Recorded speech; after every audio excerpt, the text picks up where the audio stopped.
यशोमती मैया के नंद लाला। भैया बहुत पीड़ा हो रही है मैया।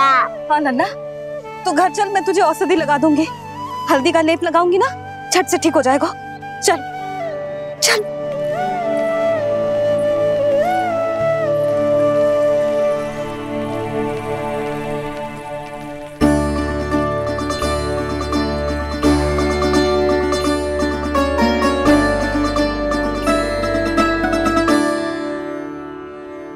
बस लल्ला बस, रो मत। चल चल चल आजा, अभी औषधि लगाऊंगी ना, तेरी सारी पीड़ा लुप्त हो जाएगी।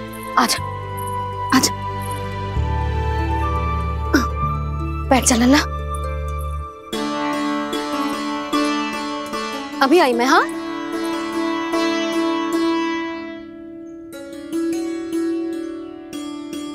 मैया। अरे तो अभी तक रो है? क्या कह रही थी सारी गोपियां, बता। के मेरा लल्ला श्री नारायण का अवतार है, दिव्य है, भगवान है। और जो भगवान इतनी छोटी सी चोट पे रोते हैं क्या? इतनी तो लगी भी ना है तुझे, जितना तो तू आ ऊ कर रो है।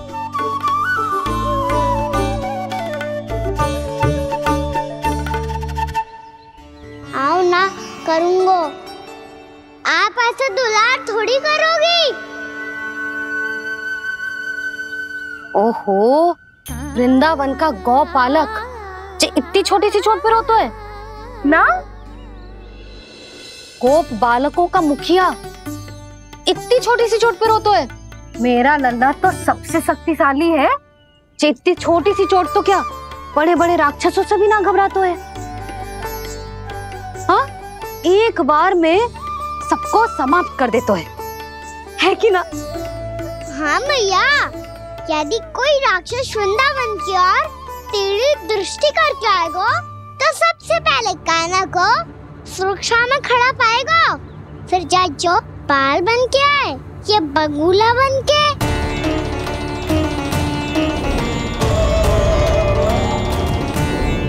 ना लल्ला, सोचो भी मती, वृंदावन की सुरक्षा करना तेरा दायित्व ना है। तुझे और कोई संकट का सामना करने की आवश्यकता ना है। अभी तो मेरी पीड़िता का हरण कर रही थी, अचानक से क्या हो गया मैया को? कोई आवश्यकता ना है तुझे ऐसे संकटों का सामना करने की। आने दे आज तेरे बाबा को, सीधा सीधा बोल दूंगी। बहुत हो गए उनके तर्क वितर्क। मेरा फूल सा लल्ला वन में अकेले गौचारण के लिए ना जाएगो। आज बगुले ने निकल लियो, कल कछु और हो जाए तो? नारायण ना करे, कहीं कछु ऊंच नीच तुझे कछु हो जाए तो?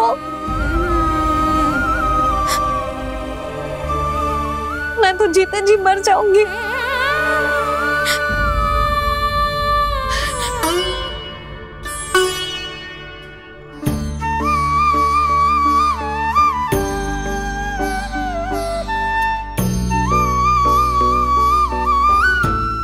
लल्ला की वीर मैया इतनी सी बात तो रोती है क्या? क्या करूं कान्हा, तुझे ऐसे बार बार संकट के मुंह में जाते हुए ना देख सकती मैं। तो फिर मैया मैं वचन देता हूँ, आज के बाद मैं गौचारण के लिए तभी जाऊंगा जब आप आज्ञा दोगी। पक्का? छल ना करेगो ना मेरे साथ? मैंने कब छल करो मैया? अच्छा ठीक है, ना करूँ छल। यदि आपसे पूछे बिना बाहर निकलो तो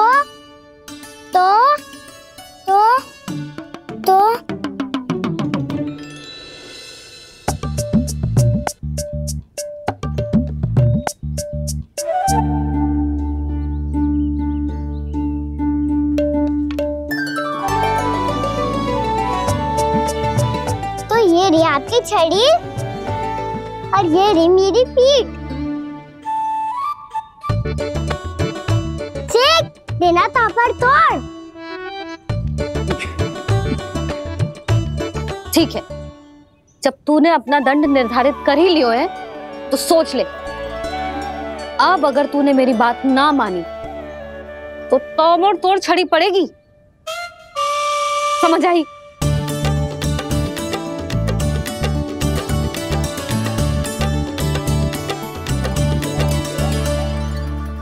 अच्छा ही है कि कान्हा कुछ दिन घर ही रहे। आज वन में जो हुआ है अवश्य कंस ने ही करवाए हुए वो सब।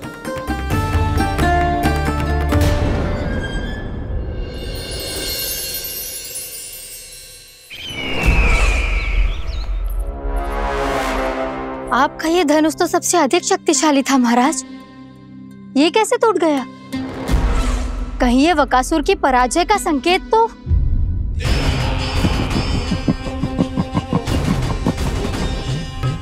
प्राप्ति, लगता है तुम्हें शुभ समाचार मिला नहीं। उस बकासुर ने उस विष्णु अवतार को जीवित ही निगल लिया है। अरे अब तक तो उस नन्हे से बालक को पचा भी चुका होगा वो। उसके तन में रक्त बनकर वो विष्णु अवतार और उसकी शक्तियां दौड़ रही होंगी। क्षमा कीजिए महाराज। क्षमा कीजिए, इस अशुभ से मुख से शुभ समाचार आने दो।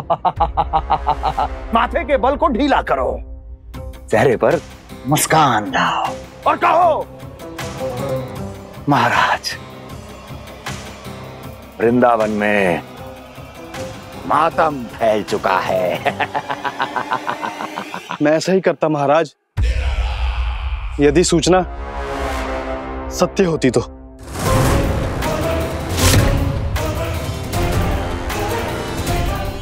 कहना क्या चाहते हो? एक क्षण में सूचना उगलो, अन्यथा मेरा योद्धा बकासुर विष्णु अवतार की तरह तुम्हें भी जीवित निकल जाएगा। आने दो। बकासुर मारा गया महाराज, बकासुर मारा गया महाराज, बकासुर मारा गया महाराज। बकासुर मर चुका है? असंभव। असंभव।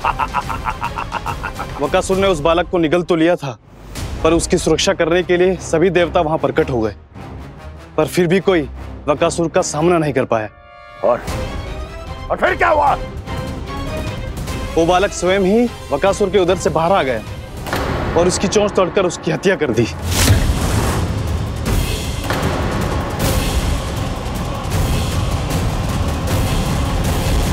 वन में बकासुर की चोंच टूट गई और यहाँ आपका ये धनुष।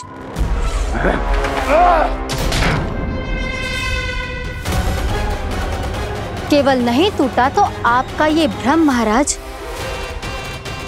क्षमा कीजिएगा महाराज, आपका भ्रम टूटना आवश्यक है। आवश्यक है आपको यह आभास होना कि उस विष्णु अवतार को पराजित करने के लिए आपके साधारण योद्धाओं में वो सामर्थ्य नहीं है। अच्छा सर, पूतना, तृणावर्त, बकासुर, ये सब साधारण नहीं थे प्राप्ति, साधारण नहीं थे। फिर तो ये और भी अधिक चिंता का विषय है महाराज, क्योंकि इसका अर्थ तो यही हुआ कि वो विष्णु अवतार कुछ अधिक ही असाधारण है और उसका सामना करने के लिए और उसे मिट्टी में मिलाने के लिए आपको एक ऐसे अस्त्र की आवश्यकता है जो उसके सामने ना झुके और ना ही टूटे।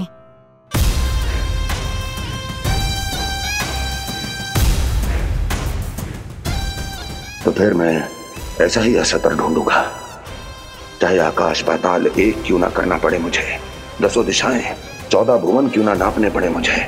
मैं उस असतर को अवश्य ढूंढ निकालूंगा जो उस विष्णु अवतार के प्राणों की डोरी इस धनुष की तरह तोड़ सके।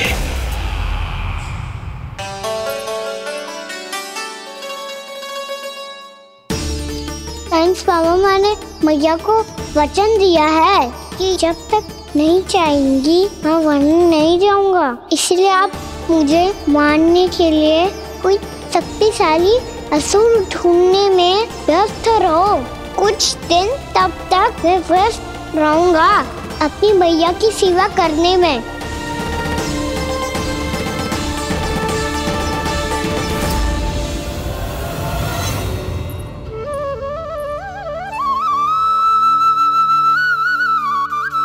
लो मैया, तुलसी जी को चढ़ाने के लिए जल।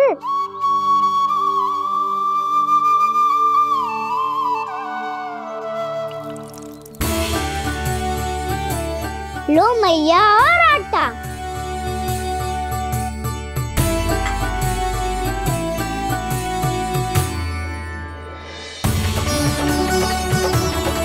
लो मैया, बेलन।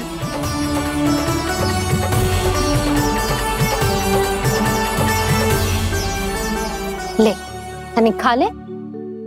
ओ मैया, भूख ना लगी है। बिना भूख के खाने से क्या लाभ? और तेरा जब पेट तो कह रहा है कि उसे भोजन चाहिए। और लाभ कैसे ना लल्ला? भोजन का लाभ है ना, तन को पोषण मिलेगो, स्वास्थ्य बनेगो, जे तेरी भुजाओं में शक्ति आ जाएगी ताऊ के जैसी, ताऊ से भी अधिक। तेरे जे केस भी लंबे हो जाएंगे। सच्ची मैया? सच्ची। माप के देख लियो नित्य दिन। तनिक खा।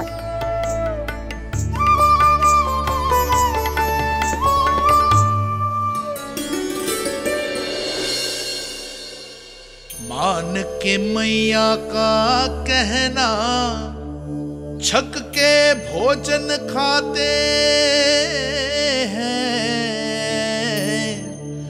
नित्य मापते भुजा केश, पर ज्यों का त्यों ही पाते हैं।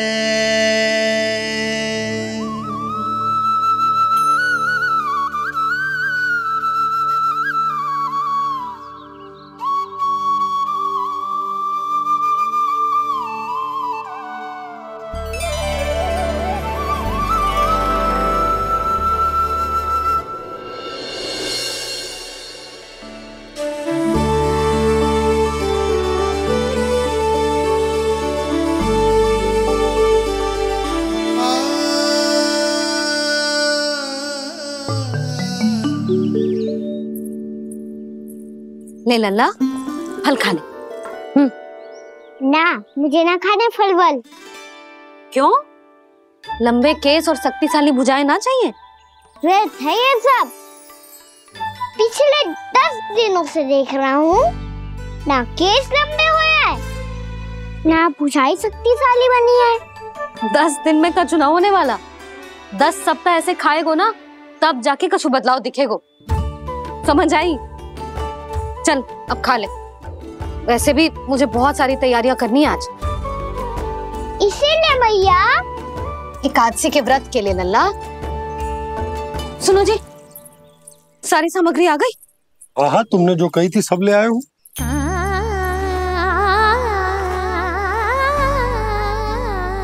इसमें नारियल तो है ही ना, उसके बिना मैं एकादशी की पूजा कैसे करूंगी? यशोदा, मैंने भोला से कह दिया, वो लेकर आते ही होगा। घबराओ मत। कैसे ना घबराओ जी, आपको पता है ना एकादशी का व्रत मेरे लिए कितना महत्वपूर्ण है। पता है। अरे इसमें तो दिए भी ना है। दिए ना है? अब मैं अभी लेकर आता हूँ। आप रहने दो, मैं ही लेके आती हूँ। भक्त भोला राम के यहाँ से है। भक्त भोला राम? मेरा अर्थ है कुमार भोला यहाँ के यहाँ से। हाँ हाँ, वो ही।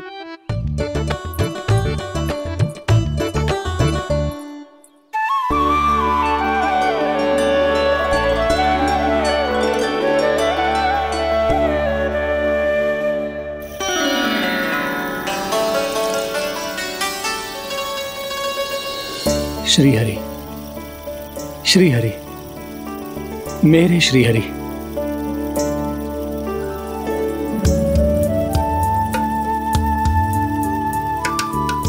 मेरे श्री हरि। भोला राम, मेरी मटकी तैयार है? मेरे श्री हरि, मेरे श्री हरि।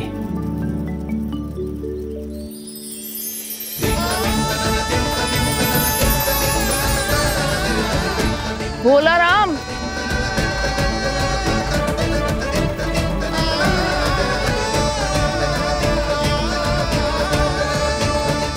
भोला काका, ओ भोला काका।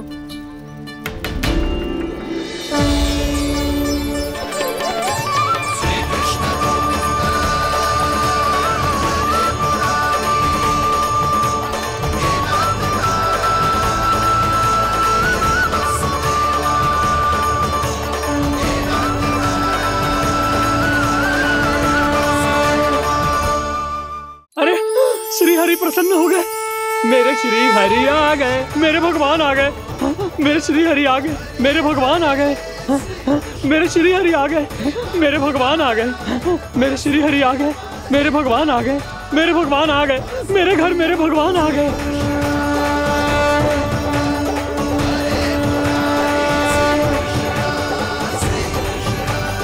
मेरे घर आ गए, मेरे श्री हरि आ गए, हाँ मेरे श्री हरि आ गए। ये तो बावले थे ही, अब बालकन को भी साथ में मिला लिए।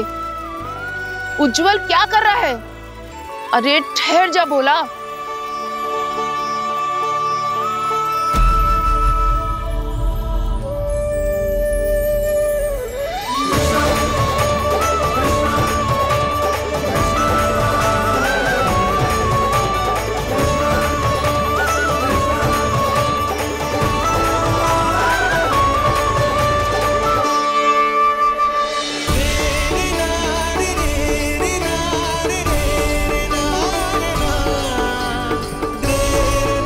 प्रेम से बुलाओ, आएंगे हरि भी।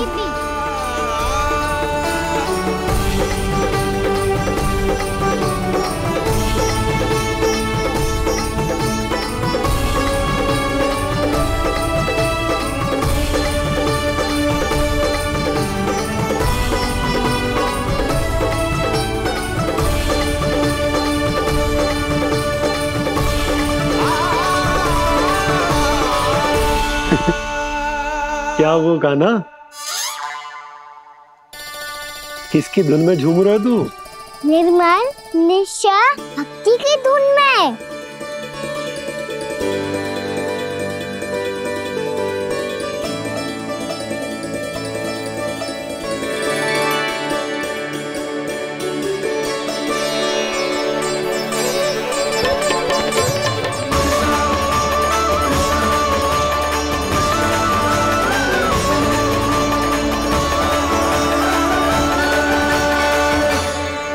अरे क्या हो गया इन्हें?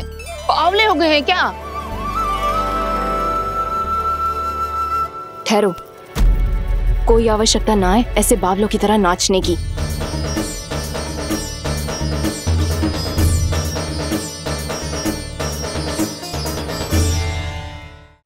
जे बावले ना है मौसी, भक्ति में रम गए हैं। बस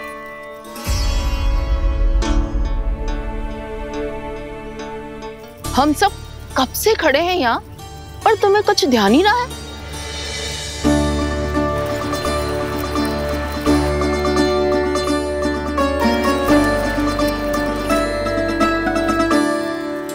नाच गाने में ऐसे मगन हुए कि हमें देखा भी ना।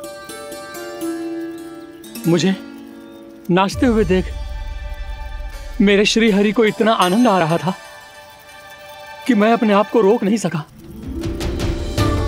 और वैसे भी मेरे जन्म का एकमात्र उद्देश्य है श्री हरि की सेवा करना, श्री हरि को प्रसन्न करना। तुम बावले हो भोला राम, या हमें बावला बना रहे हो? श्री हरि और तुम्हें देख रहे हैं? हाँ, अभी वो यहीं थे, देख रहे थे। भोला काका, आपने भी ना अति कर दी। अब हमें भी बताओ तनी, कहाँ थे श्री हरि?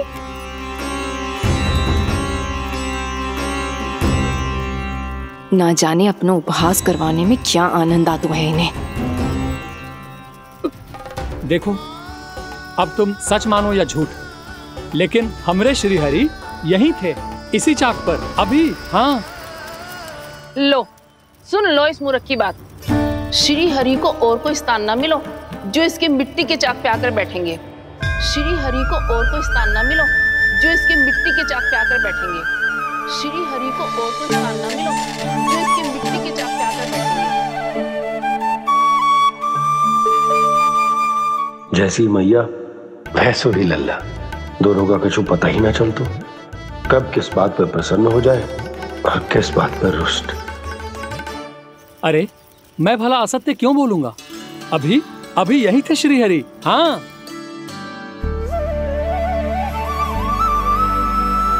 हाँ, जैसे श्री हरि को तो कोई कार्य है ही ना, वो तो आतुर होके बैठे रहते हैं कब तुम हरि हरि बुलाओ और वो दौड़े चले आए। भगवान तो भक्तों के पास आने के लिए सदैव आतुर रहते हैं, बल्कि सत्य तो यह है कि भक्तों के मन में ही निवास करते हैं भगवान।